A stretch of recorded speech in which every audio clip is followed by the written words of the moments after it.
অজগর আসতেছে রে। ওটা অজগর নয়, অজগর। ও মামা, তুমি কি কান কালা, চোখে কালো হয়ে গেছো? তুমি শুনতে পাচ্ছ না এতবার ডাকছি? কেন, কি হয়েছে বল? বলছি ওই বাইরে কত লাইট লাগিয়েছে, প্যান্ডেল শুরু হয়ে গেছে, আর কতদিন পড়তে হবে? পুজো এখনো অনেক দেরি, আগে মহালয়া আসুক, তারপর আর পড়তে হবে না। ঈদের ছাড়া ভয় ভয়ের পাশে ধরে ঈদার পাখি। ও মা, কালকে তো মহালয়া, তাহলে কাল থেকে আর পড়বো না।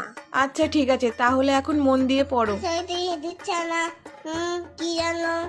ও মা, ও সোনা বিছেরে জামা দেবে না? জানি না, তুই পড় তো। ও মা শোনো, সেরা জিনিসটা বলো, পড়বো না। কেমন জানি সে ছেঁড়া জিন্স পড়তে হবে না, কিন্তু বইটা এখন পড়তে হবে। ও মা, আর একটা কথা বলবো? কি? আমার এর বই কিনে দেবো তো? পড়তে বসে যত চিন্তা, পড়ার নাম নেই।